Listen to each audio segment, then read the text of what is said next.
This video is going to be an extension of my previous video called Symbols of Power and Monarch Symbolism. So if you haven't seen that one yet, I highly recommend you go back and check that one out so that way you have a foundation of understanding for the content that I'm going to be covering in this video series. And this monarch image here, the hypothalamus, the optic thalamus region, is also where the Ark of the Covenant. The Ark of the Covenant, meaning an archway, as in the fornix, the vaulted chamber, the vault of heaven. The two wings of this monarch, the two wings correspond to the two cherubim, which guard the Ark of the Covenant, which are two sphinxes, whose wings are touching.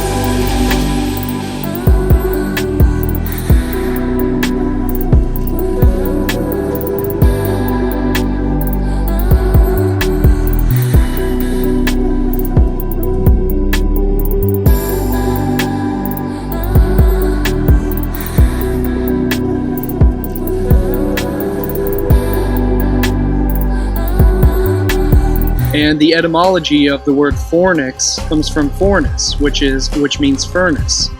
And in this case, we're referring to where the eternal flame burns, the light of the mind, the pineal gland, the light of human consciousness, which is a photoreceptor.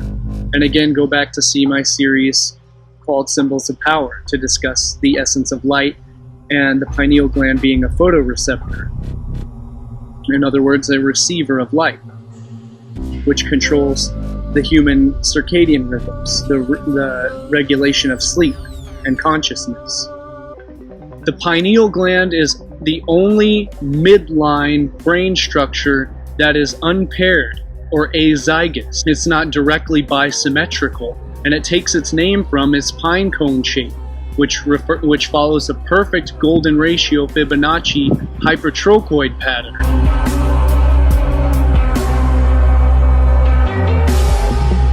Which is the fundamental basis of magnetism and every form of function in this universe.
I showed you a demonstration a few days ago of the fact, now we're looking at the plane of inertia along this magnet, which is right down the center. It's not located there, but it's a pressure field mediation, which you can't cut it out. You can never cut out North Pole or South Pole. I explained this in great detail a few days ago. Okay, it's a plane of inertia. What happens is, over a greater spatial difference, the pressure mediation, and this is a string, this is too long for the dielectric inertia plane to sit at the center. If I take 2 or 3 magnets, let me take off 2 of them here and put them down. Okay? If I just take 2 of these, the plane of inertia will sit right there in the middle. You can see it, right? Well, that's all well and fine. But with too great of a spatial distance, let's just say this is a longitudinal transmission here. This is really long. The plane of inertia can't sit at the middle here because there is too much spatial phase between this end and this end. So it cannot exist as a plane of inertia. Mother Nature works by simplex pressure mediation. So how does Mother Nature distribute, and I talked about this the other day, distribute the plane of inertia when the plane of inertia is too huge, i.e. a longitudinal transmission like this? As I showed you, if you're able to look up close, and you can buy a set of these if you want, These are just like 2 mm cube neodymium iron borons. It distributes itself in a double helix and a vortex, exactly like, except this time it is inverse to light. Now the circuit of light, listen closely here. You better damn pay attention closely here, okay? In regular light is a coaxial circuit. We have transverse electrical and magnetic and a longitudinal plane of dielectric pulses. Actually, excuse me, the pulses are right here, where the electrical and magnetic are at their null point, okay? And with increasing frequency, like blue light, towards the blue end of the spectrum, we have more pulses, which is why we have, this is also the explanation for the photoelectric effect, which Einstein won a Nobel Prize for, but he made correct observations but incorrect conclusions. This is why we have more units of power on, like, say, blue light, okay, as opposed to red light. We could say this is red light and this is blue light. Okay, well, that's fine. We have transverse electrical and magnetic field perturbations resultant to the longitudinal dielectric pulses which exist here. The longitudinal, this is a coaxial circuit. You know what a coax cable looks like, right? You know, it has an outer sheathing of copper and a central conductor core. Coaxial circuit. Light is a coaxial circuit. We have electrical and magnetic transverse, okay? And we have longitudinal dielectric pulses, which occur here.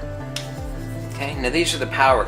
By the way, this little thing right here is what the idiots of quantum mechanics and general relativity called das Lichtquant, or what the common idiot calls a photon. There's no such damn BS as a photon. It doesn't exist. It is a misunderstanding of a dielectric pulse, okay? Misunderstanding, big time misunderstanding. So, what does this have to do with high power? Not just power transmission wirelessly, we can do that. But high power, high directionality, non-lossy, meaning it's not, you spray out a water hose, water goes left, right, goes all over the damn place, right? A lot of it, you shoot out 100% of it, but only 10% of it reaches the target at the end, right? Okay, lossy. Some people are like, what are you talking about when you mean lossy? It means you shoot out 100%, but only 10% reaches your target. What we have here is, by creating a helicoil of the plane of inertia around an electrical longitudinal pulse perturbation, and I'm in direct contact with the person that I've seen demonstrate. They're not on YouTube, sorry, no. Now when you're seeking a patent and you made a huge discovery, you're not going to post videos on YouTube. You have a longitudinal electric. So now, at every transverse, we have the dielectric in a double helix, or the plane of inertia, that is corkscrewing around a pulse perturbation. And so what we're able to have is the holy grail of all humanity, that which, let me make a point here, the holy grail of what everybody's been scoffing at Nikola Tesla. Oh, that's not possible. No, that's not possible. The holy grail of what Nikola Tesla said was possible. And we said, no, it's not possible. Well, it is possible. Longitudinal wireless high voltage transmission. Here's the real holy grail in actuality. At least this is what my buddy calls it. Wireless high voltage transmission. Stedman's medical dictionary describes the innermost layer of the brain as tender mother. The innermost layer, the pia mater, which is Latin, again, tender mother, is a thin, delicate membrane that inspired some early neuroanatomists with a poetical bent to compare the way this membrane envelops the brain to the gentleness of a mother caressing her infant. Note again, the medical dictionary refers to this inner part of the brain as a mother caressing her infant. Does this begin to make sense to you as to who the Virgin Mother is? The outermost layer of the brain matter is called the dura mater, meaning tough mother, and the inner layer, the pia mater, the tender mother, between the two lies a reticulated layer of tissue called the arachnoid, whose appearance reminded one of a spider's web. Arachnoid, the web, the curtain, the veil. It's in the brain, separating the outer from the inner, just as the temple veil separates the inner from the outer. Arachnoid literally in Latin means old spider mother. The Native Americans have legends of Spider Grandmother, who is the creator of heaven, who wove the web of the stars.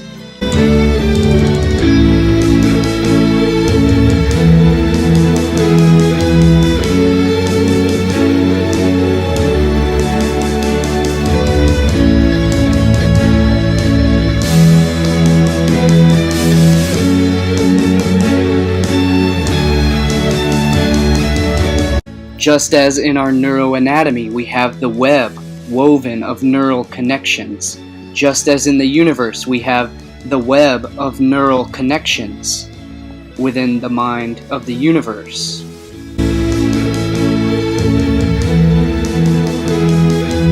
But elements of our world that are not even felt prove a greater challenge for us to appreciate.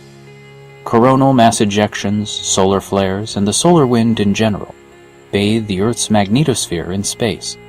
This influences currents of charge in the ionosphere, the expanse of electrons and charged atoms encircling the planet.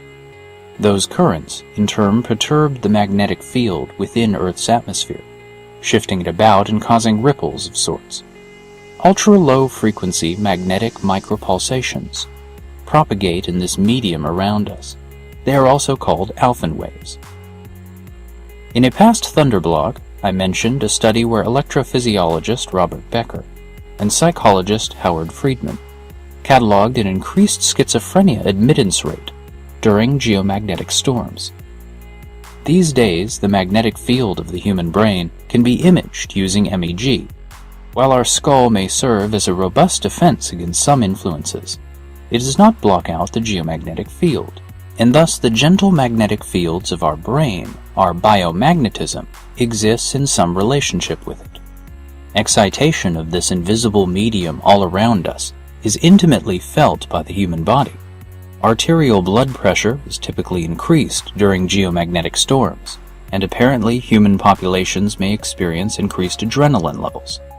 Fairly recent research by the Russian Academy of Sciences noted that most microvariations in the GMF are accompanied by a 13% higher incidence of heart attacks. In a study of 45 astronauts, they displayed increased blood pressure and heart rate during periods of geomagnetic variation. But meanwhile, a series of studies in America found that heartbeat-regulating implants in people with irregular heartbeats needed to administer fewer adjustments during geomagnetic excitations. These patients experienced greater cardiac stability.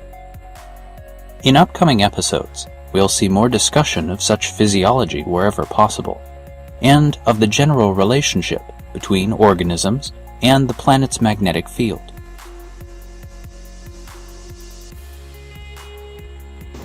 Hi, my name is Deborah Adler, and I wanted to talk just briefly about the effects of the sun on human behavior.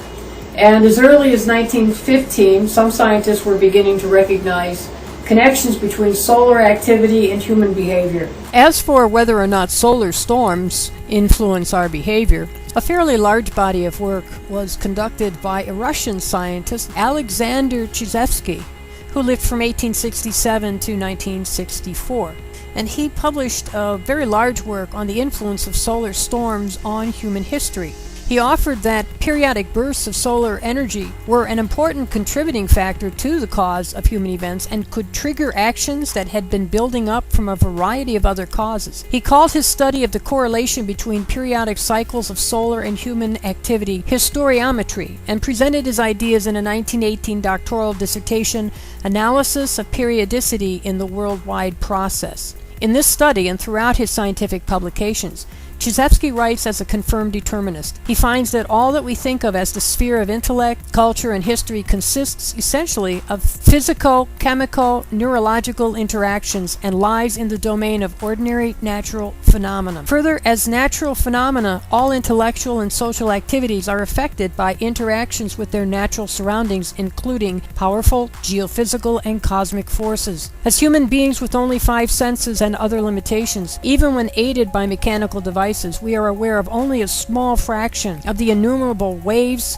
rays, particles, forces, and bundles of energy that constantly bombard our planet and us, forces from both within our solar system and beyond. According to Krzyzewski, these waves and particles of energy come at us in regular, measurable patterns of periodicity, in cycles and rhythms of which we may not be conscious, but which lend order, rhythm, and cycles of periodicity to our lives. He writes, "Our blood flows with the veins of the cosmos, and our heart beats with the pulse of the cosmos." Krzyzewski produced graphs and charts showing sunspots and major historical events from the 5th century BC through 1917 revolution.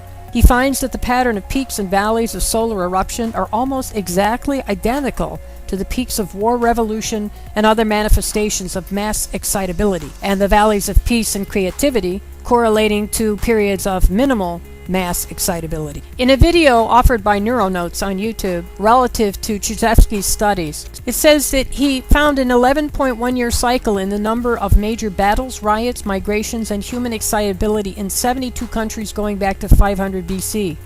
He concluded that 80% of the major events of human drama occurred during the 5 years around maximum in sunspot activity. So let's take a look at a couple of definitions. What is this activity from the sun we're talking about? Well, there's solar flares. A solar flare is a violent explosion in the sun's atmosphere with an energy equivalent to tens of millions of hydrogen bombs. Solar flares take place in the solar corona and chromosphere, heating plasma to tens of millions of kelvins and accelerating the resulting electrons, protons, and heavier ions to near the speed of light. They produce electromagnetic radiation across the electromagnetic spectrum at all wavelengths from long-wave radio to the shortest wavelength. Most flares occur around sunspots where intense magnetic fields emerge from the sun's surface into the corona. The energy efficiency associated with solar flares may take several hours or even days to build up, but most flares take only a matter of minutes to release their energy. Solar flares are many times responsible for ejecting plasma outwards into space and sometimes towards Earth. This is known as a coronal mass ejection, or CME. Now, a few other facts about the Sun. You could fit 1.3 million Earths inside of it. It accounts for 99.8% of the mass of our solar system. It causes geomagnetic storms on Earth which affect the human brain. In research that was offered by behavioral neuroscientist Michael Persinger, very small changes in the activity of the Earth's magnetic field due to alterations in solar activity can affect all human beings. Persinger states, "As I became more aware of how the sun affects humans, I thought it was worth investigation into numerous studies. Significant evidence suggests that when the Earth experiences a geoaffective, in other words, Earth-directed coronal mass ejection, there's a likelihood the event will affect parts of our brain with the lowest threshold, the most sensitive, the temporal lobes, which are the seat of emotions. The temporal lobes also play an important role in organizing sensory input, auditory perception, language and speech production, as well as memory association and formation. Geoaffective CMEs encourage abnormal electrical activity in the brain. Some people may be more energized, more creative and assertive, while others may experience melancholy memories, flashbacks, depression, disturbed sleep, brain fog, and more."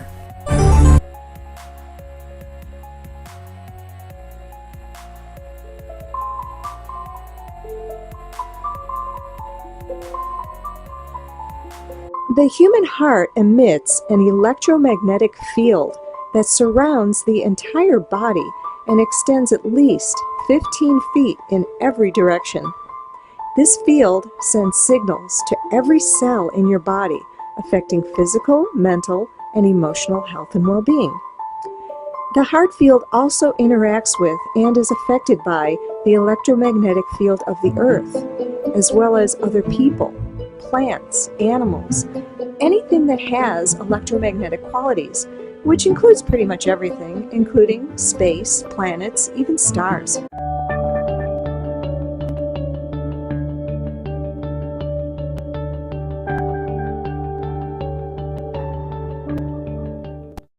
Over the past 18 years, our research center has investigated heart-brain interactions, how the heart and the brain communicate with each other, and how that affects consciousness and our perceptions.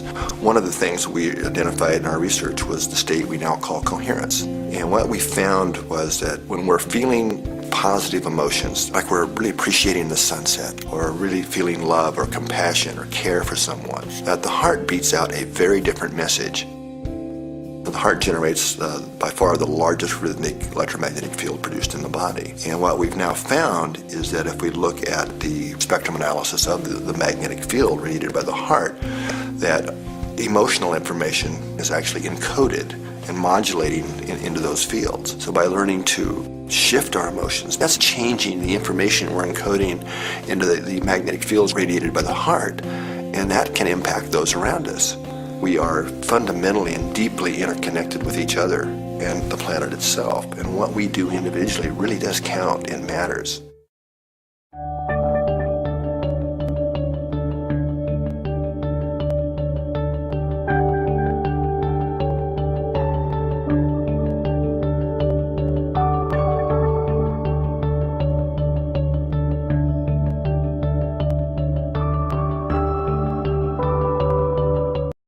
In medical news tonight, lessons from the heart. Many ancient doctors believed quite sincerely that the heart was the seat of the mind, the organ which warmed the blood and fueled the spirit. Modern science tells us the heart is merely a pump. Maybe it's more than that after all. Studies done here have shown the heart can send powerful calming and healing commands to the entire body. It works because the heart actually works like a small brain. It not only controls itself, but also can direct that big brain in our head. When you begin to shift the heart, it begins to shift the rest of the body. Howard Martin, a senior trainer, demonstrates how to focus and calm the heart. In this case, after the aggravations of heavy California traffic. Shift your attention away from that traffic to the area right in the center of your chest, the area of the heart. The key is to get that small brain in the heart to calm down. The computer shows the changing heart rhythms. Now what I'd like you to do is to recall a positive feeling, a time when you've had in your life and attempt to re-experience it. Remarkably, simply by recalling a positive emotion, the heart rhythms smooth out in just a few minutes. When we're able to maintain a positive state, that helps people recover from congestive heart failure, diabetes, high blood pressure. Hands over your heart. Focusing on the heart also works for children. At New Horizons School in Fremont, California, teacher Santa Maria Johnson instructs her first grade class. We're going to get rid of all of our stresses. It gets all the sad feelings that happen to me at the playground. Every time? Mm-hmm. There is a marked difference in their attitudes and behaviors inside of the classroom. For children and adults, behaviors that come from the heart. Deborah Amos, ABC News, Boulder Creek, California. So I think you're going to like what you're going to see. Do you remember a long time ago, when I was in school, and maybe when you were in school, we were told that the atom looks like this.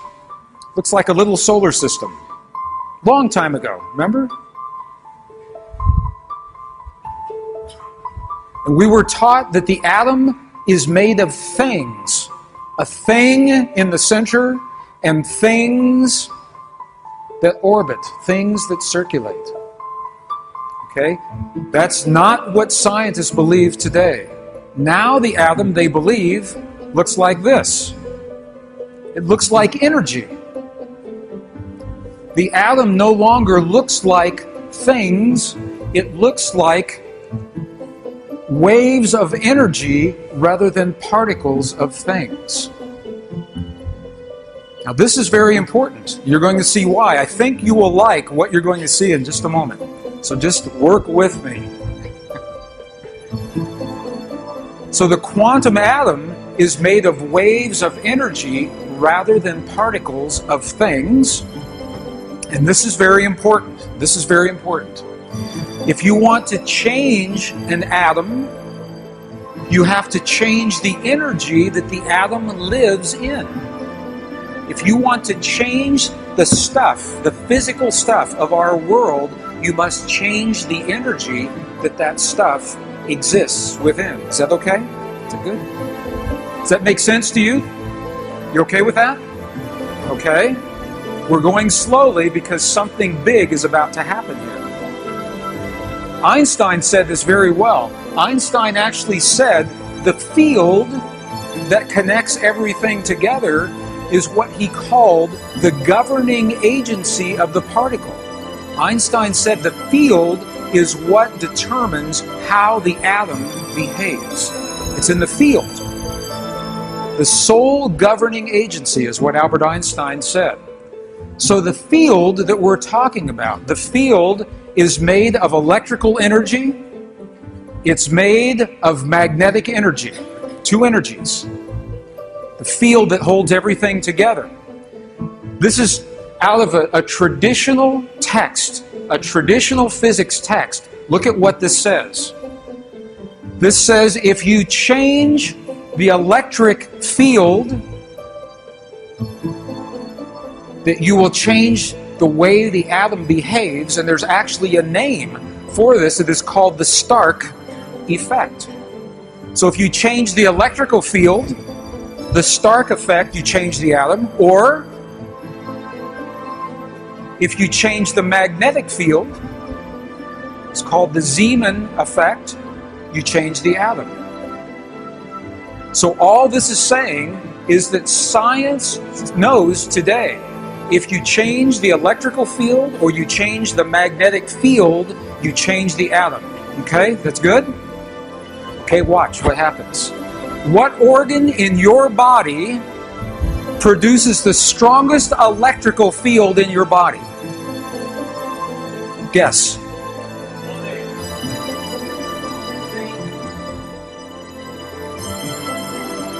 Okay, see, I told you would like this. Okay, our world is made of electrical and magnetic energy, the atom.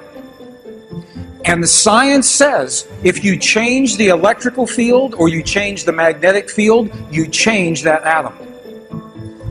Okay, there is one organ in your body that produces the strongest electrical field and the strongest magnetic field in your body. Here's a clue. I'll give you a clue. Right there. Your heart. And it's where you have the feeling. If you've ever engaged in a discussion on cosmology and space exploration with the average person, a common question that comes up is, what does anything that happens way out in the far reaches of space have to do with my life on Earth? Well, it's always been the position of the chief science advisor to the Thunderbolts Project, Wal Thornhill, that any coherent cosmology must include meaningful insights into the nature and origins of life and consciousness. As you know if you follow this channel, in the last year we began the series The Electricity of Life with Alex Fournier, which discusses things such as, for instance, the essential role of electricity in nature, like the electrical interactions between bees and flowers, and the recent discovery that DNA conducts electricity. And a lot of these concepts become more mainstream with each passing year. In fact, a number of scientific papers have been published on the role of electric fields in the regeneration and healing of wounds. And just in the last week or so, a very interesting report was published on the use of cold plasma to treat non-healing wounds, such as those found in the elderly or those with diabetes. Well, today we're going to be presenting an interview with a guest on a very different kind of subject than we've normally presented on this channel. It was in fact Wal Thornhill who brought the Thunderbolts Project's attention to the work of a researcher and author by the name of Eileen MucKusick. And Eileen is the originator of an unconventional therapeutic method called Biofield tuning. This practice is based on the concept that the body is surrounded by a so-called biomagnetic field. And this field produces sound waves, which can act as indicators of a dysfunction or injury or illness in the body. Before we present Eileen's interview, we asked Wal Thornhill to provide a brief introduction and to explain the genesis of his own interest in Eileen's work. Eileen MucKusick first got in touch with me in 2010 and asked me questions about the electric universe. Eileen explained that she was a self-taught sound therapist who had been using tuning forks therapeutically since 1996. Over the last few years, as a result of accidental discoveries, she started working up to 6 feet off the body in what she called the body's energy field. and she discovered that sound waves interact with the field in several ways. The overtones appear to reflect, in a sonar or ultrasound kind of way, the information embedded in the field. And for some odd reason, she said, she's able to understand and translate this information. And not so long ago, she started wondering exactly what it was she was working with. Is it electromagnetism? What exactly is happening? Eileen said that she got into the subject because she had bought her son a few science books for his 12th birthday. And after reading through them, he said at dinner time, "Did you know there's a fourth state of matter called plasma?" He was very surprised he hadn't learnt about it in school. Eileen decided to look it up on the internet and learn about it. She came across information that Russian researchers in the 1970s declared the human energy field a bioplasma. Eileen, I found, is an inveterate researcher, and so it was that she came upon the electric universe. It seemed no time at all before Eileen was giving presentations and including the electric universe. So I was not surprised at EU 2016 when Eileen told her audience that her work was to be researched scientifically. I think it quite possible that the electric universe may provide a means of understanding this research. So in 1996, I had a small massage therapy practice. It was sort of a hobby.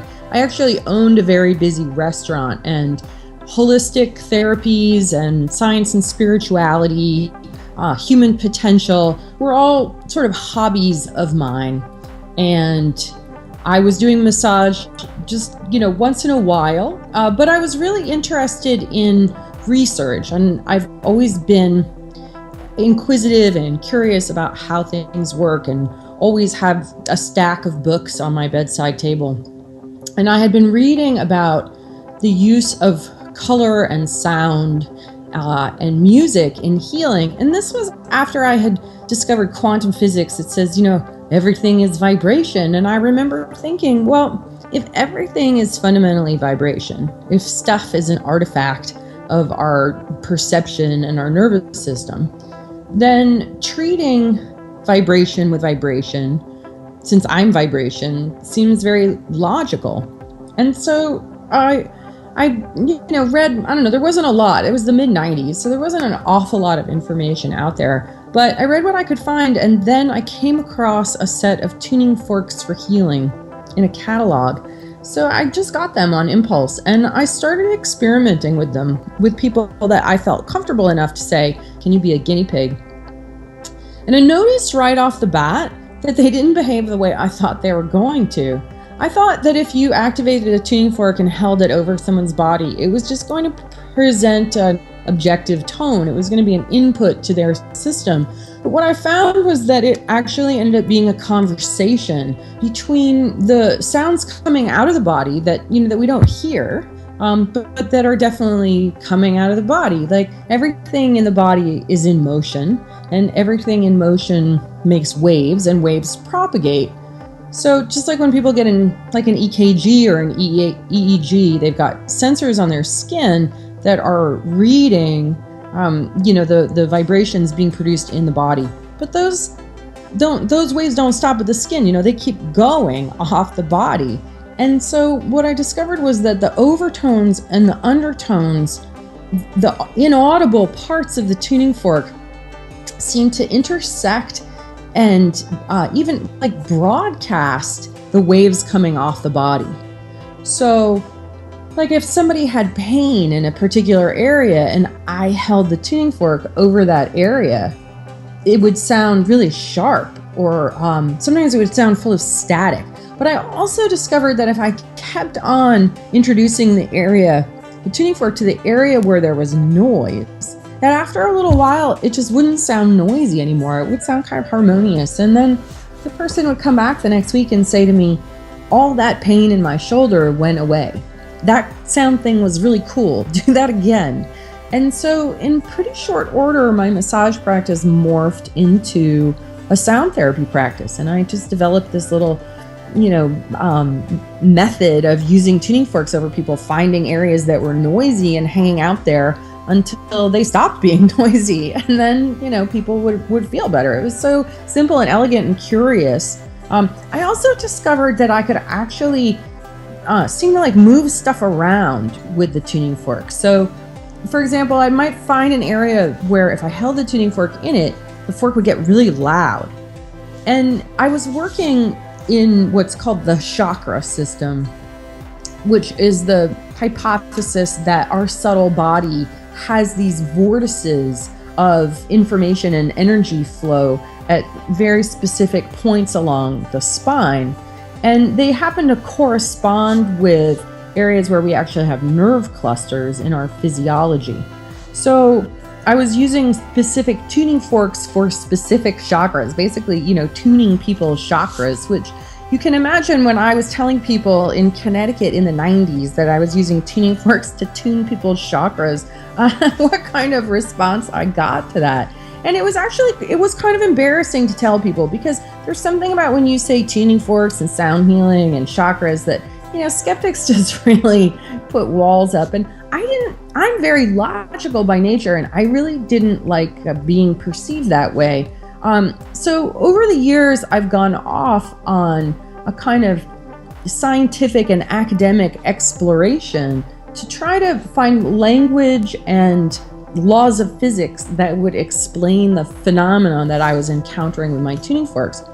So what I was saying is that I would find these loud spots, and I discovered that I could actually drag these loud spots around. And so if I found one off someone's left hip, sitting over someone's left hip, I could use the tuning fork to sort of hook in to the loud spot, and then I could drag it to the center midline of the body where there was supposedly a chakra, and I could put it there, and then it wouldn't sound loud over the hip anymore. It would sound loud over the chakra, the energy center. If it doesn't mean loud anywhere, I figured it should be, where there's supposed to be a center.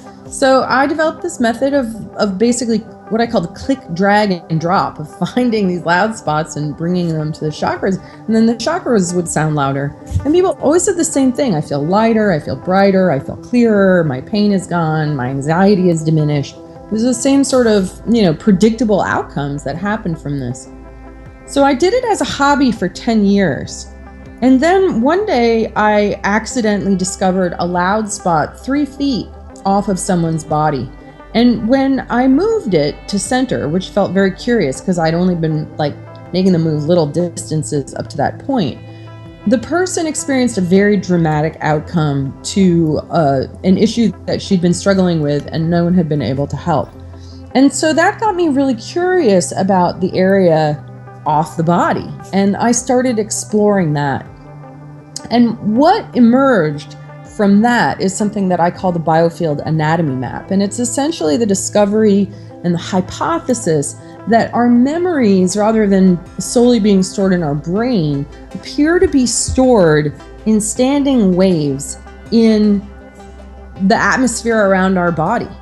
And I've come to hypothesize that this is a diffuse magnetic plasma, or a bioplasma, and that our memories are vibrationally and magnetically encoded in this field. And I've discovered that the field has a very specific anatomy, meaning that every time we feel a particular emotion, it has a particular frequency signature or wavelength, and that wavelength exists at a very specific region within this field. For example, the left side of the heart appears to hold all of our stories and our experiences every time we've ever felt sad. So I can start at the outer edge of your field, which seems to me to be bounded by a membrane that has a higher level of charge in it. When I pass a tuning fork through this membrane that's maybe 5 feet off the body, there appears to be about a 2-inch region where there's a greater amount of charge, and that seems to define the outer boundary of a person's field or their magnetic bubble. And that area holds the information of their gestation and then their birth. And then from there in towards the body, it's like going through a person's lifeline or timeline of every single experience they've ever had, which seems to be encoded in this area. And when we experience a trauma, it produces chaotic waveforms. So any history of memory that you have, the car accidents, parents dying, moving when you're 14, like all these things are traumas that create these chaotic waveforms in your field, in your nervous system. And with a tuning fork, we can find them, can identify them based on where they're falling in the field, the age that it happened, the emotions and things that were involved. So we can identify them. But then the really curious thing is that when you hold a tuning fork very specifically in this area of dissonance related to a traumatic memory, the body becomes self-aware of its own incoherence and will actually tune itself. It's like a musician, if you're tuning up your guitar, you need someone to give you an E, and you can tune to that and get your instrument in tune. It's the same idea what the body does. It becomes self-aware of its own incoherence and does what seems to me to be like a kind of targeted nervous system relaxation. And it just kind of lets go of the tension that it's holding around that particular trauma. And that can lead to the diminishment of all kinds of things. Pain is just, like an area of tension that's being held in the nervous system. Anxiety, depression, all these things are just patterns and rhythms and flows within this electromagnetic system. And the elegance of this particular method is that we can, determine that your anxiety came from a traumatic birth that happened. Below the level of your consciousness. You have no idea why you're always anxious. But it goes, we find it back in this timeline and can shift it at its source. So this has evolved into, over the years, I've been doing it, like I said, since 96. In 2010, I started teaching it to people. And we found that, anybody can learn. Anybody can learn to pick up a tuning fork, strike it, start moving in towards someone from 5 or 6 feet away, read the vibes that are being broadcast from the person's body, held in the field, find these areas of distortion, and just hang out in them until the body basically fixes itself. So I've trained hundreds of people at this point now to do it, and people are integrating it into things like occupational therapy, physical therapy, chiropractic, nursing. I have some naturopaths as well, psychotherapists, music therapists. So it can work as a standalone therapy like I do it, or it can just be integrated into other forms of therapy. My name is Cullen Smith. This is Lifting the Veil. You can find all of my full books, presentations, videos, films, articles, posts at subscribestar.com/liftingtheveil. Patreon has suspended this work and my account and income stream for this content.